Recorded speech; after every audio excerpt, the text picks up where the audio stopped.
So my name is Jacob Lucas. I'm a sophomore at Denison University, majoring in communication and politics and public affairs. And I'm excited to be a civic influencer because I believe that everyone should not only know how to vote, but know how to vote informed with information, like be an educated voter. And I think Civic Influencers does an excellent job of providing college students the resources to inform their campus. Hi, my name is Victoria Villanueva. I use she, her pronouns, and I am currently a senior studying at Miami University, studying business economics, political science, and history. I've been with Civic Influencers for about a year and a half, and I've thoroughly enjoyed my time here. I have been able to help register over 500 students to vote, and I've also helped over 200 students get their absentee ballots. In 2020, I was also able to help raise our voter turnout rates over 10 percentage points to over 70%. I've also been able to help marginalized communities connect with our civic engagement efforts more. I've partnered with our Center for Student Diversity and Inclusion to do so. I've also hosted our first week of service where we were able to raise over 100 donations for local nonprofits.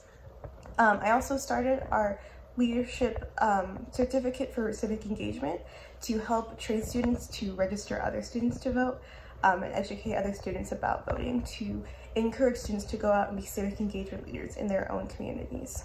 Hey, y'all. My name is Zach Young. I'm a freshman and one of the two civic influencers here at the University of Wisconsin, Stevens Point, where I am double majoring in political science and in media studies.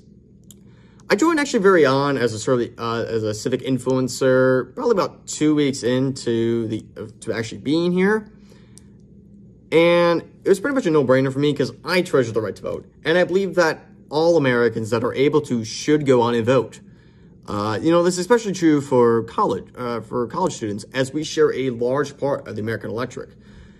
The main problem is we don't vote. And that's not to say that we're lazy or we don't care. That's simply not the case. Especially here at UWSP, Election Day is not seen as a holiday. So students still have to do normal student stuff, like go to class and then just generally be a student. So just finding the time in general is already difficult enough.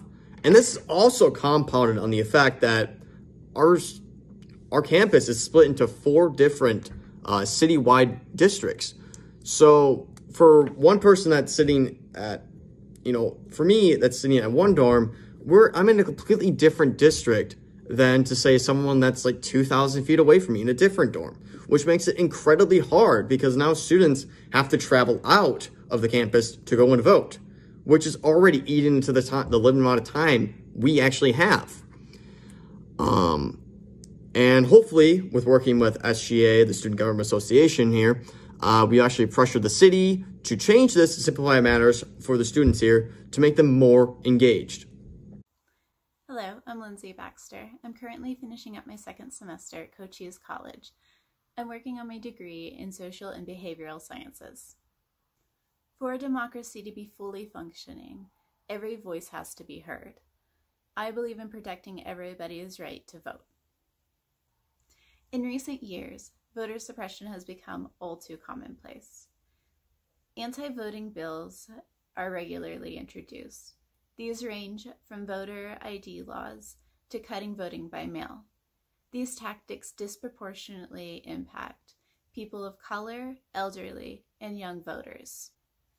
We have to reach out to our legislators and insist that they pass laws that ensure voting rights rather than dismantle them.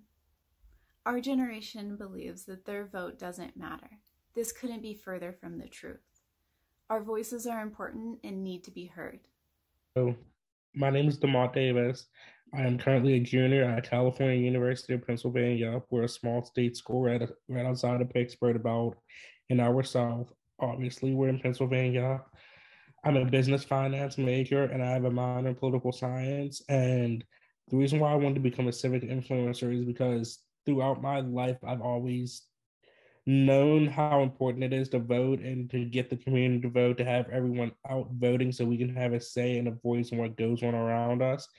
And this goes back to being surrounded by my grandparents and even my parents, just them telling me, you might not think you have a say, but if you don't go out and vote, you really don't have a say in anything at all.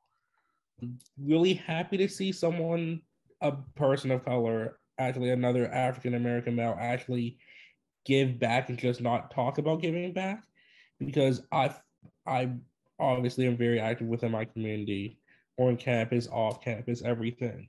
So I love seeing that, like, now more people are starting, oh, I want to give back to the community. I want to give back to the younger generation, things along those lines.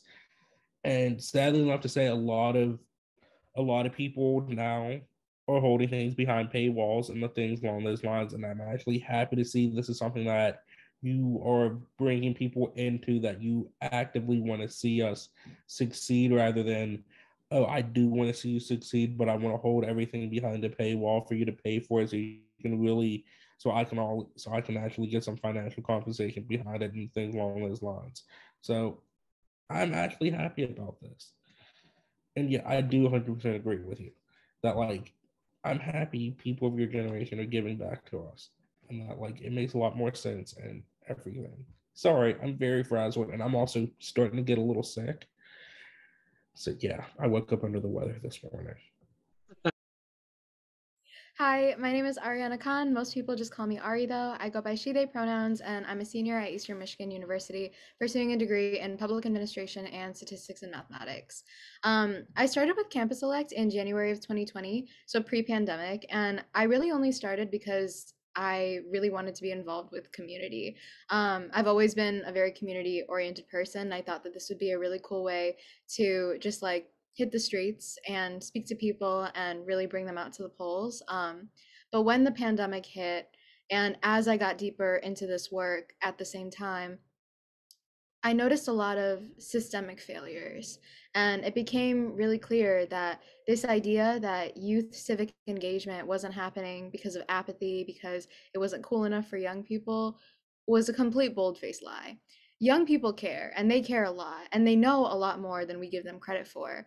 But there are so many structural problems that keep them from voting.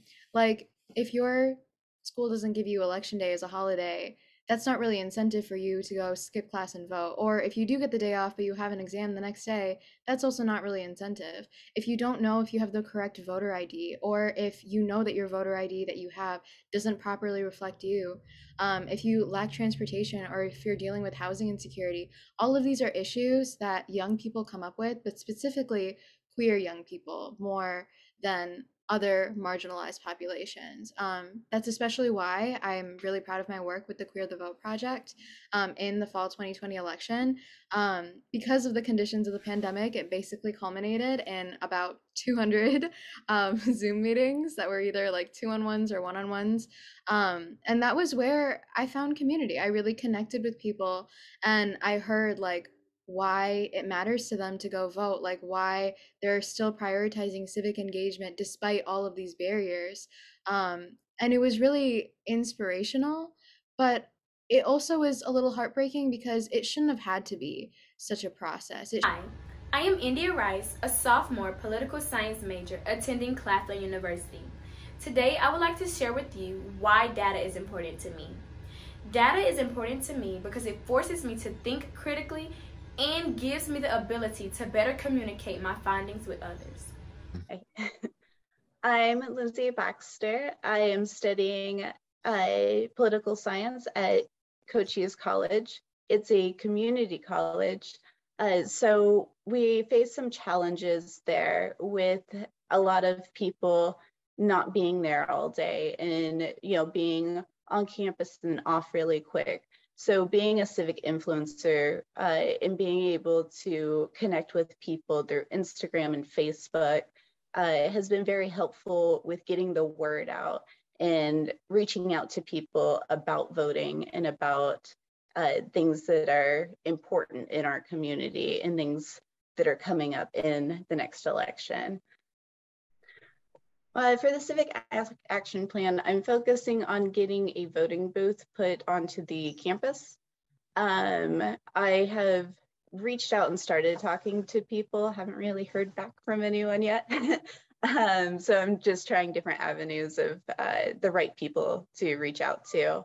And it's just super important at our school, especially in our town. There's not a lot of voting boxes to be able to come and put your ballots in. So I think that it would be a great way, especially to get other students to vote, since then they would know where to go. So.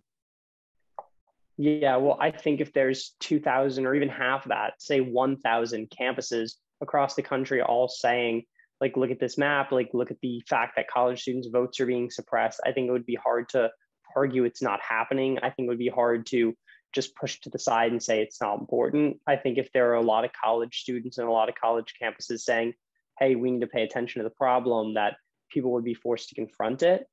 And I think it'd have a little more power because it's just peer to peers talking to each other rather than some random person talking to each other. It's, oh, I take classes here too. I'm a student just like you, and you're talking about it. And there's just kind of that intrinsic connection of both of you being students, both of you having a shared experience of struggling to navigate these laws and not knowing what is going on. Because I agree with Ari's video. I think that there is not that apathy. There's not students don't want to vote. I think my generation is one of the most politically engaged in recent memory, I feel like, in terms of voting. I feel like there's this real huge push, especially in the last 5 years, for my generation to vote once they're eligible. From the second they're eligible, start turning in their ballots and voting and trying to make change. So I think that once this starts to get spread a little more, people will vote a little more once they're more knowledgeable and the process has become simpler for them because they want to vote already. I just think some might not have the tools or knowledge to do so. I think through this all, I really just decided that I wanted to do work that centered on sustainable access. So not just quick fixes for the moment, but something that would last a really long time. And I wanted accessibility to be built around convenience because honestly, things need to be simple for them to be possible. If voting isn't as simple as tying your shoe, so you know where, when, and how it's happening, you know that once you've tied it, it's set and good to go, that knot's not budging, then people aren't going to be motivated to do it. And we can no longer afford to live in this era where we blame everyone for their lack of access. It's time to step up and start being the solution.